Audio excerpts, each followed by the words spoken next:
VanEck is one of the world's leading ETF providers, giving you unparalleled access to intelligent investment ideas. Find out more at vaneck.com.au. Hello and welcome to a very special instalment of our Visionaries and Innovators speaker series. I'm Vanessa Marks, Head of Communications for VanEck and your host for today. So before we begin, two very quick reminders.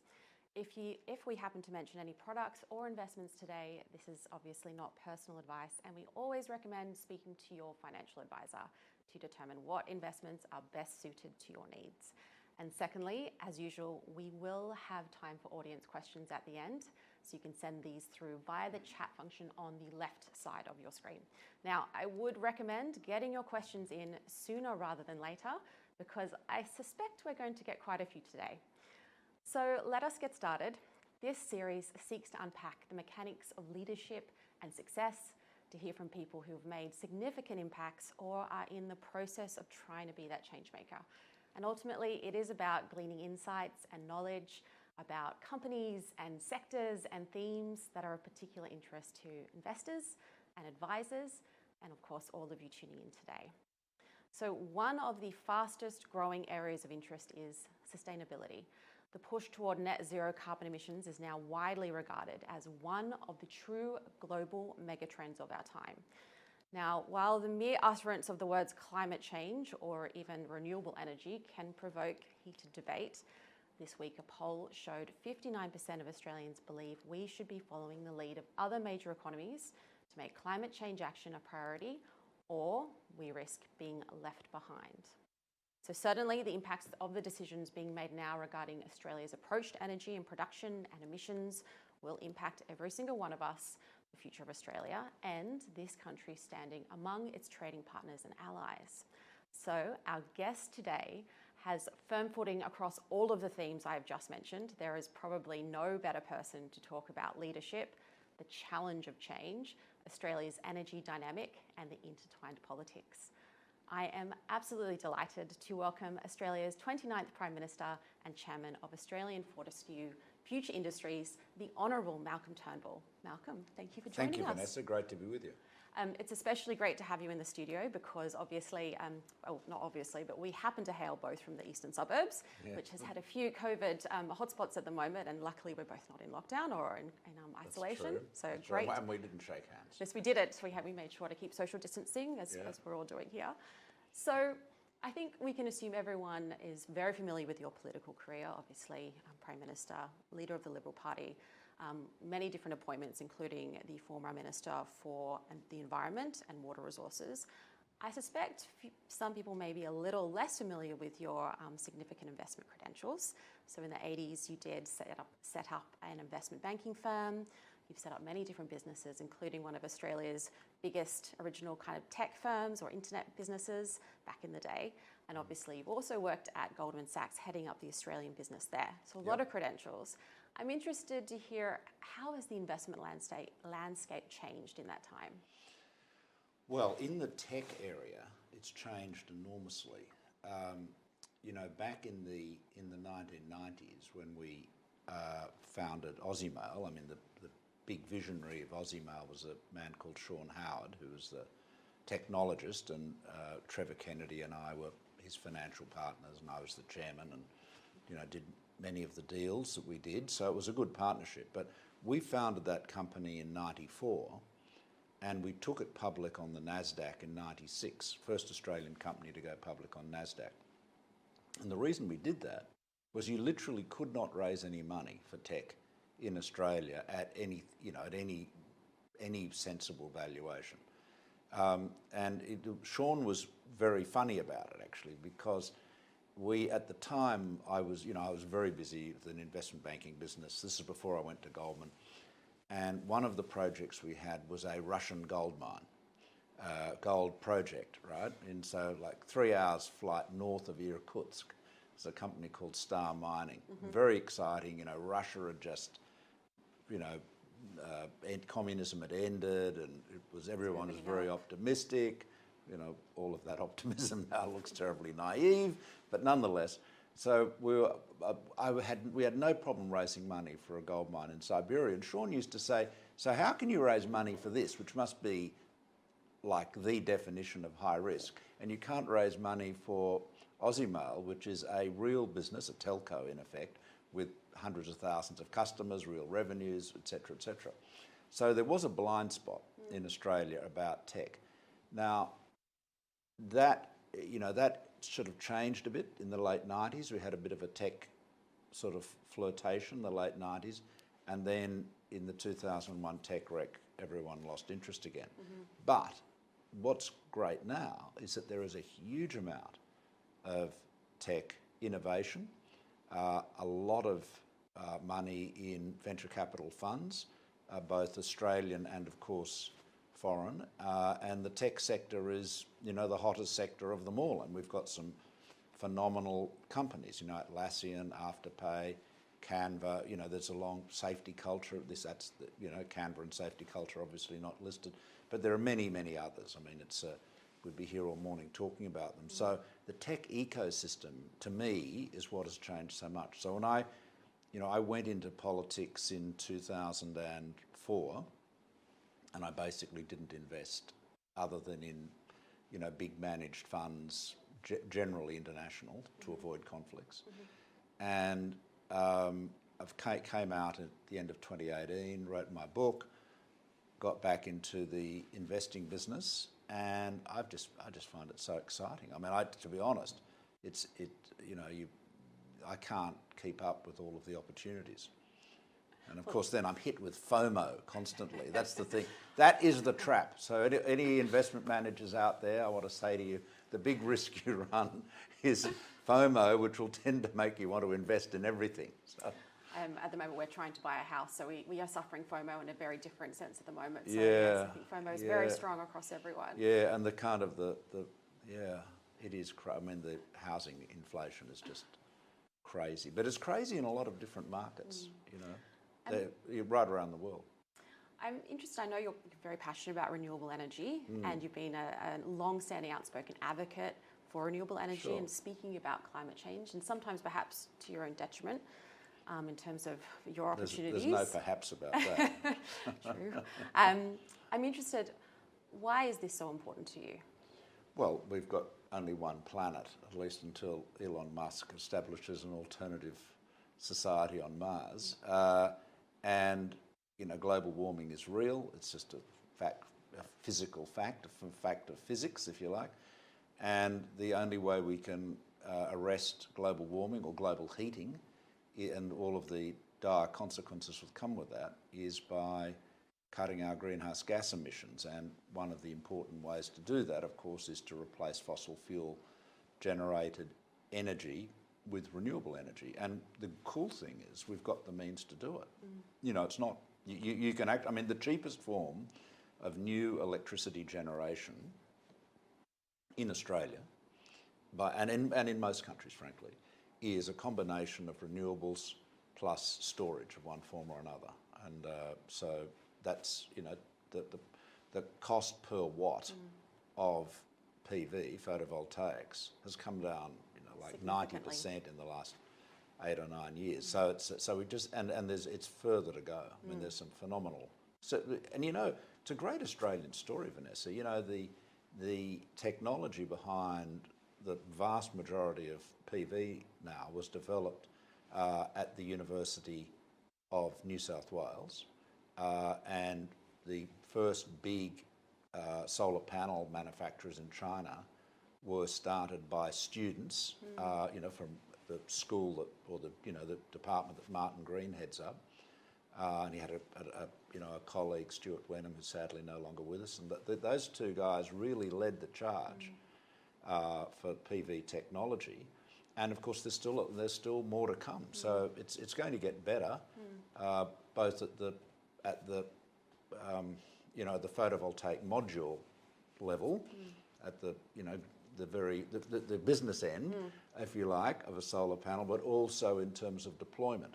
And there's company 5B, you probably heard about them, an Australian company. We're invested in that, and they've got a technique for rolling out solar arrays literally like a concertina rolling out of containers. So, dramatically reduces the cost of big industrial scale solar. So there's still a long way to go for renewables to get cheaper. And I feel like Australia is kind of at a juncture at the moment. There's kind of two potential ways we could go. It feels maybe the whole world is at a juncture, but on one hand we've got Biden leading the charge. Yep. Basically all of the wealthy countries, Yep. or if not almost all of them, and a lot of developed countries on board. The US is investing trillions of dollars in renewable energy infrastructure as part of their recovery. Prime Minister Johnson is also trying to build this green industrial revolution and make the UK a leader in wind technology. And as you said, the price and the cost of renewable energy has dramatically reduced. It is the cheapest option for Australia and many other countries. And then the other pool is at the moment, the Morrison government has said that oil and gas will always be a central part of Australia's prosperity, and gas has been earmarked as central to our recovery plans. And we obviously have the new national leader, Barnaby Joyce, now Deputy Prime Minister, who's never been a strong fan of renewable energy. Two different pathways there potentially. I'm interested to hear, what do those two futures look like for Australia? The problem we face politically is that the issue of global warming and the issue of energy has been politicised to the point where it's become a values or identity issue. So for what I would call the populist right of politics, which would include people like Barnaby Joyce, it includes the Murdoch media, particularly, of course, in the States, Fox News, and, of course, the fossil fuel lobby who take advantage of this. Basically, what they've turned coal and gas into an identity issue, so that people say, are you for coal or against coal? And it is utterly irrational. I mean, the National Party want to build new coal-fired power stations in Australia. Matt Canavan talks about it all the time. The only way that could be done is if the government built them, and at an enormous cost to taxpayers and at enormous loss and, of course, huge environmental damage. So it's a species of madness, I have to say. I think it's actually worse in Canberra now than it was when I was there. And it's loopy. I mean, look at this $600 million gas peaker that Morrison and Angus Taylor want to get Snowy Hydro to build in the Hunter Valley. There is literally nobody in the industry that believes it is anything other than a waste of money. I mean, it is, the state New South Wales government doesn't support it. Everyone in the energy sector says it's not needed, but it's become a statement. And so what they're seeking to do is to, persuade particularly regional communities where coal mining is a big part, or seen to be a big part of the economy, persuade them that, the people in favour of saving the planet are a threat to their jobs. But the reality is the threat to coal miners' jobs is that demand for coal is going to decline. It has to decline. And economically it should too, because there are cheaper forms of generating electricity. You don't, even if you don't particularly care about global warming, people are always going to prefer cheaper electricity to more expensive electricity. Well, it brings me to a comment Andrew Forrest made recently in the AFR, talking about people aren't listening to the Greta Thunbergs, they're not listening to the scientists, but they will listen to business. Do you think that's true? Is that enough to change people, given this has been so politicised? Well, I think I slightly disagree with Andrew there. I think a lot of people do listen to Greta Thunberg, and a lot of people listen to Andrew Forrest, and a lot of people listen to Bill Gates, but not everyone does. And one of the difficulties is that there has developed this sort of ecosystem, a media ecosystem, media political ecosystem, which has developed a market for crazy. And I mean, I'm not exaggerating here. If you think about it, you look at so much of what you see in the Murdoch press, print press, so much you see on Sky News in Australia, let alone Fox News in the States, it is trivialised. Remember when they were trivialising COVID? That was just like a cold. We shouldn't worry about that. Mask wearing was, ridiculous left-wing claptrap. The global warming is a hoax. Donald Trump actually won the election.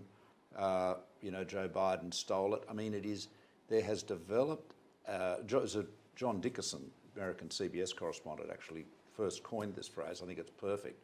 It is a market for crazy. And so, QAnon. I mean, like, how crazy is that?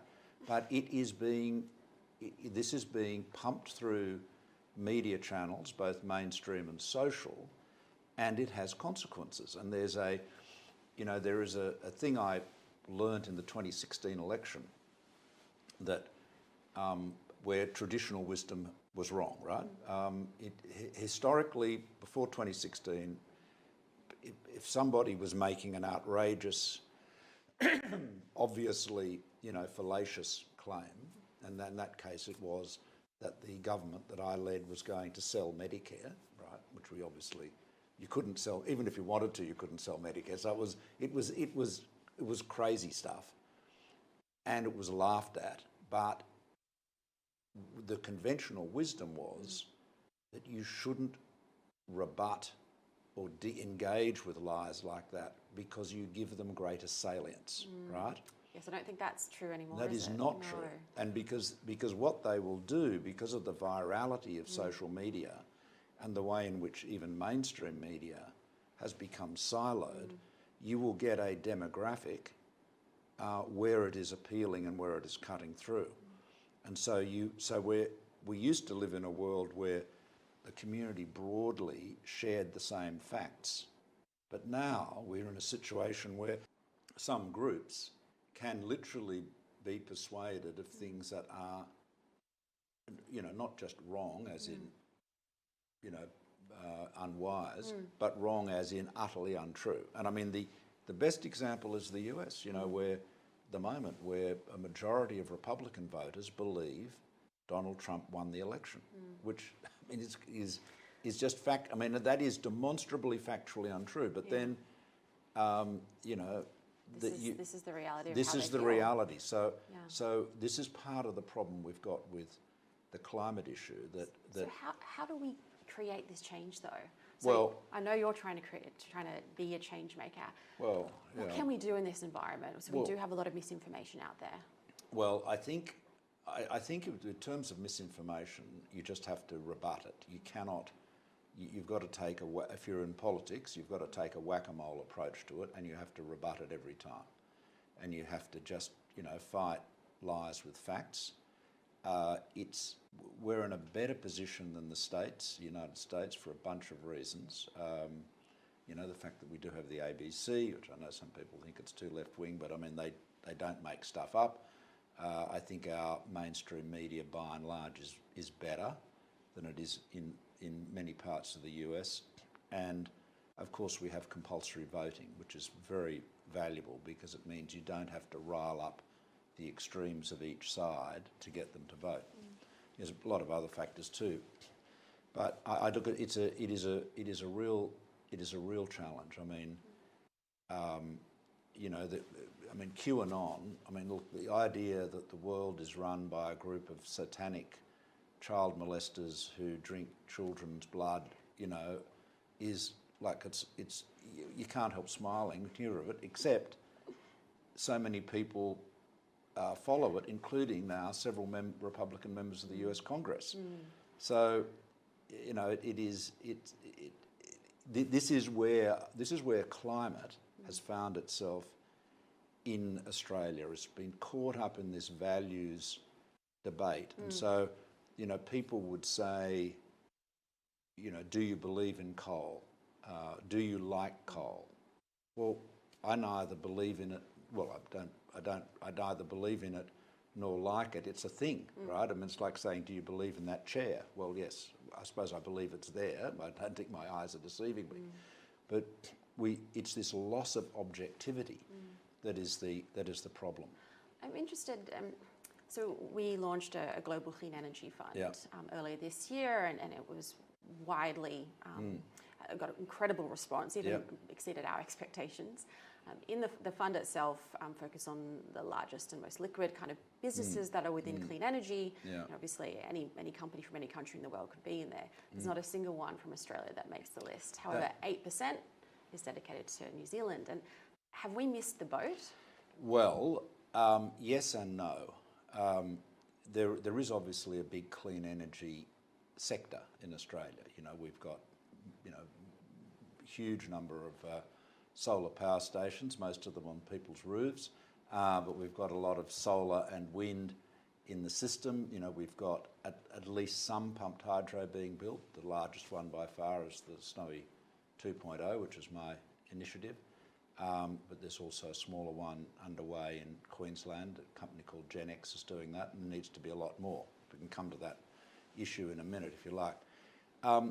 I think there is a real need for some big listed clean energy companies. Now, there was a listed company called Infigen, you may remember, which was, not a big, it wasn't a micro, I think it probably had a market cap of, I'm guessing, under $1 billion anyway. But it had a portfolio of mostly wind and some solar, and it had the potential of being that type of company. I tried to persuade the management and the board to do that. I said, look, this is a real opportunity for you here. Develop a strategy to be the big go-to listed clean energy company. But very unimaginative board, very unimaginative shareholders, and they sold out, essentially book value to Iberdrola. I was happy. I bought in at basically about half the price it was taken over for, so it was okay for me as a professional investor. But it was a big opportunity. There was a big opportunity missed. So I think there is an opportunity in the Australian market to have for somebody to consolidate clean energy assets in a way that presents an opportunity for ESG funds to invest. Because you're right. I mean, where do you, if you've got a pool of money dedicated to renewable energy, and you want listed things to buy as opposed to private, assets, unlisted assets. There's not a lot available in Australia at the moment. Speaking of ESG funds, one of the things we talk about quite regularly is the issue of greenwashing. So, and we also spoke about misinformation. So, as investors, they want their money to do good. They want to invest in renewable energy or ESG related ESG businesses that have positive ESG credentials. But evaluating the funds out there or even the companies out there is very, very difficult. Do you think, I'm interested to hear your thoughts on, do you think there's a room for kind of mandating data or have some sort of way of allowing investors to be able to evaluate these funds, these companies? Well, there are different groups that are offering, rating services and ways of assessing the genuineness of people claiming green qualifications. There are a couple of obvious greenwashing exercises, however. I mean, Andrew Forrest again has spoken about this, particularly with hydrogen, which is a very hot topic at the moment. I mean, hydrogen's as a fuel, is enormously energy intensive fuel. It's got, it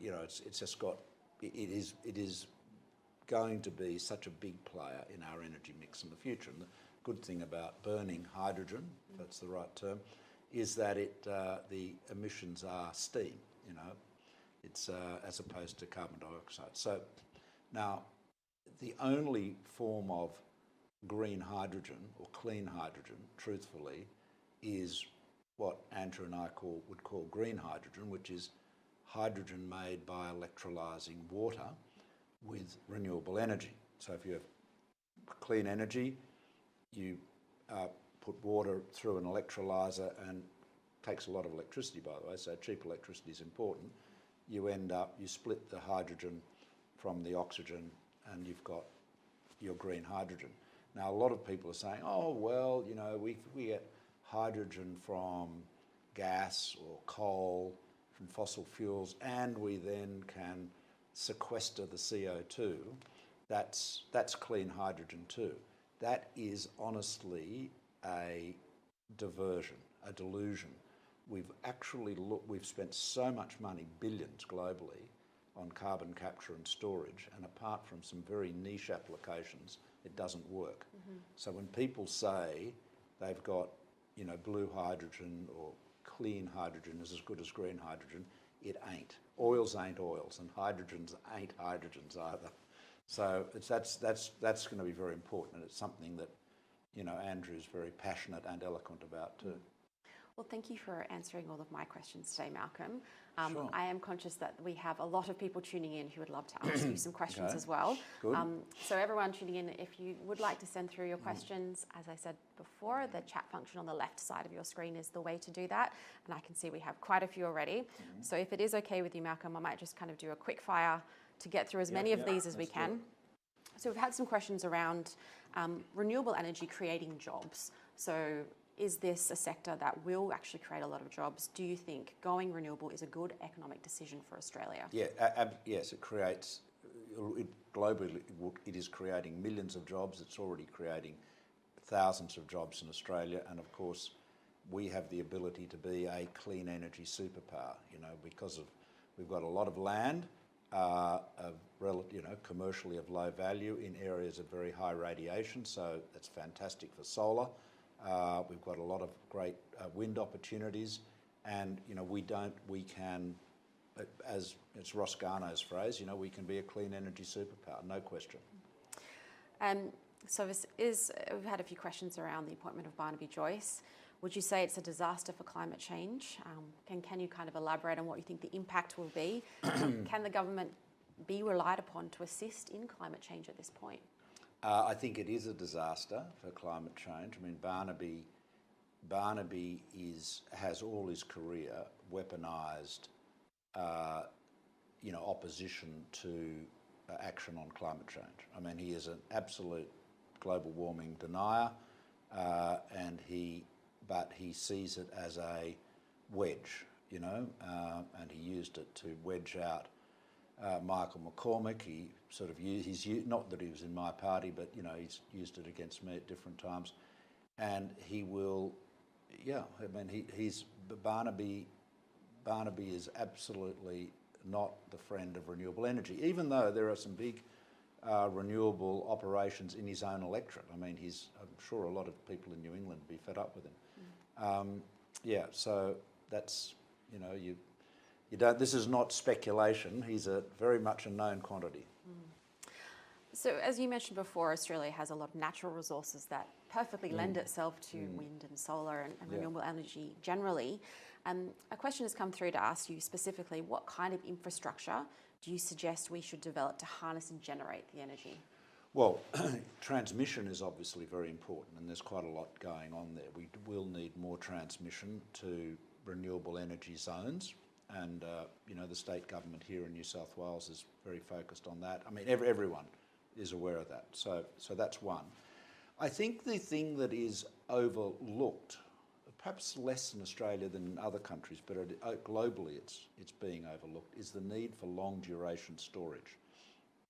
You know, there seems to be a sort of breezy assumption that, you know, batteries will solve the problem when the wind doesn't blow and the sun doesn't shine. Or we can always, have gas peakers, but of course they emit CO2. Perhaps hydrogen peakers, you know, when that's more commercial.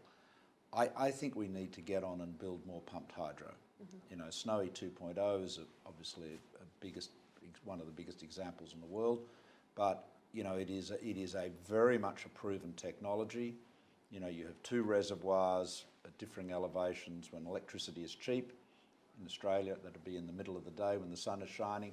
You just pump water uphill, and when it's expensive, you know, when the sun goes down, everyone gets home, turns on the air conditioning or whatever, you let it run down again. So so storage is going to be very important, and the reason why we've got to be focused on it, and the reason I focused on it as PM was that you've got to plan ahead. So if we had a permit to build a solar farm, in a paddock somewhere, we could, particularly if we use the 5B Maverick tech, you could build it in months, literally sub 6 months, say. If, on the other hand, you want to build a pumped hydro scheme, because it involves water and landscape, civil engineering, it's going to take you several years. I mean, I announced Snowy 2 in 2017, and it'll be operating in 2025, and that is with all of the energy and momentum that I was able to give it as Prime Minister. I mean, I nationalised the company, I brought New South Wales and Victoria out, we prioritised it in every way. So, we've got to be building the storage in advance of the rollout of variable renewable energy. So I think that's the infrastructure piece that we're not doing enough of. What are your thoughts on electric vehicles? So the Federal Parliament voted against removing taxes of electric vehicles recently. What is your opinion on whether we need to incentivise electric vehicles for purchase in this country? I think there's an argument for incentivisation. You've just got to be careful that you're not, with incentives and subsidies, that you've got genuine additionality. So additionality in this context is this issue. Let's say I'm the Prime Minister and I give a subsidy for, people to, for $10 for every bottle of whiskey they buy. Is that going to encourage people to buy more whiskey, or are the whiskey drinkers just going to drink the same as they did before but pay less for it? You've got to make sure that your policy, your subsidy or your tax break or whatever is actually going to get an output in terms of extra investment or extra business activity. So I think you've got to be careful with EVs, and you've got to be careful you don't overdo it. So I think making sure that the subsidies are targeted at EVs in that mid-price range. I think New South Wales, the stamp duty relief is only available to EVs of less than, I think, is it $68,000 or something of that order. I mean, that's still an expensive car, but that's the issue. That's the issue. So I think it's good. So why are EVs good? Well, obviously less emissions, but there's a big national security aspect to electric vehicles for Australia, which is this, that, all of our, or not all, almost all of our petroleum, our petrol that we use is imported. And, people often get anxious about fuel security. Well, if your entire, light vehicle fleet is running on EVs, that's a lot less oil that you've got to import. So the next question I have for you is something that has come up, been asked of us recently as well. It's a common theme I find when we talk about clean energy and renewable energy, baseload power. So baseload power is allegedly the Achilles heel for the case for renewables. Yeah. Do you have a solution? Yeah, well, that's actually not true. So baseload is actually a demand side concept, okay? Baseload is a customer who he's got a factory, a train system or whatever, I don't know, some demand, and says, I want X megawatts all the time, 24 hours a day. And it doesn't vary that much. And that's your base load. So if you're an electricity company, you say, all right, what is the base load? What is that demand that I've got to meet, any hour of the day?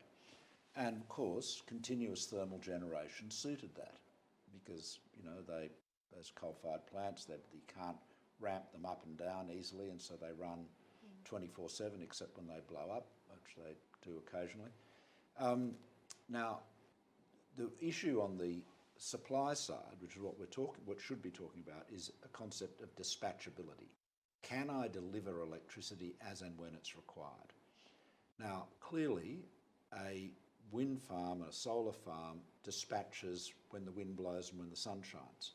So you've got to have something to add to that, and that's where storage comes into play. So if you're Snowy Hydro, you can have a baseload customer, and you can say, I will source your electricity from solar and wind, and when the solar and wind isn't available, I will open the gate valve on the upper dam and we'll deliver you hydropower. And the electrons, the electrons are all the same when they get to you. They may have different origins, but they're all the same. And so the answer is you can absolutely provide dispatchable power to baseload customers with renewables. That is the idea that you can't is a furphy. So, and we do have one final question for today from the audience.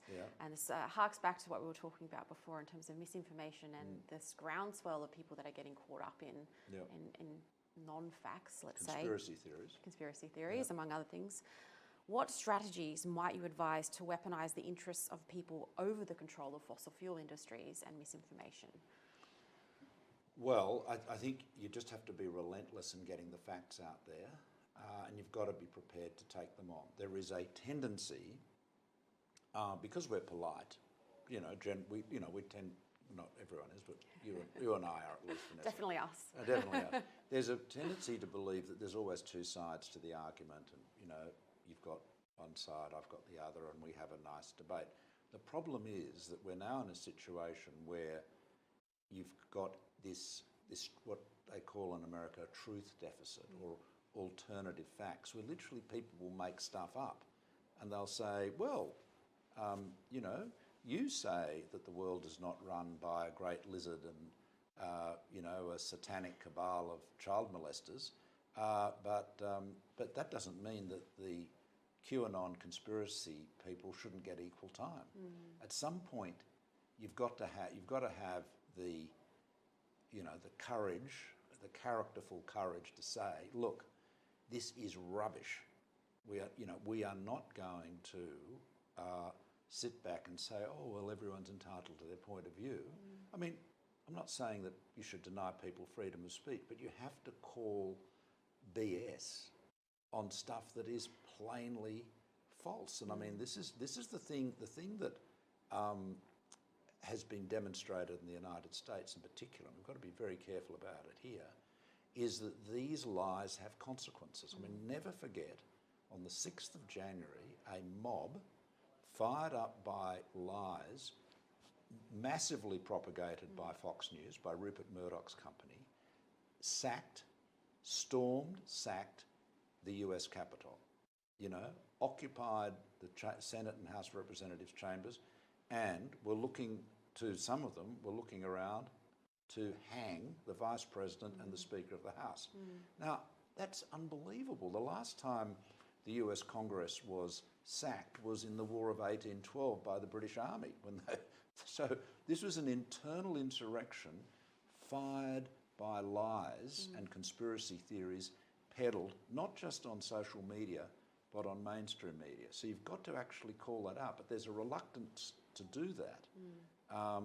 I don't think the full horror of these enemies within our democracy is being fully appreciated. I mean, if you look at what Vladimir Putin's, disinformation operations were designed to do, it was to divide Americans, one from the other, and the Russian disinformation does similar things in Europe, and to undermine trust in democratic institutions, right? It's sort of just destabilisation for its own sake, if you like. That's exactly what American media outlets, including mainstream ones like Fox, are doing today. So, it's a horrifying thing, and we tend to be reluctant to accept that we have got, big companies monetising the destruction of our own democracies. But that's essentially what we've got. And it's, where does it lead? Well, it leads to the sort of chaos you saw on the 6th of January. Hopefully Australia doesn't go down the same path. I think there are the elements here for us to go down that path, but I think we've got a number of distinct advantages. I think we're possibly more sensible. Let's certainly hope so. Let's hope so. Well, Malcolm, thank you so much Thanks for a lot, answering Vanessa. all of our questions No, good. and Thank for you. coming in today. It's been a pleasure, definitely. Thank you. And thank you for everyone today for tuning in. I really hope that you've enjoyed everything that we've talked about. If your interest in clean energy has been piqued, you can find information about our global clean energy ETF, which has ASX code CLNE on our website, along with a plethora of other information about renewable energy trends and sustainable and ethical investment resources. Those links to the website can be found on the right side of your screen right now. And you can keep up to date with future events as part of this Visionaries and Innovators series by following us on your favourite social channel. You can find us by searching for VanEck Australia on LinkedIn, Facebook and Twitter. And a recording of this event will also be available on our YouTube channel in the coming days. So until next time, stay safe and healthy and take care. Thank you.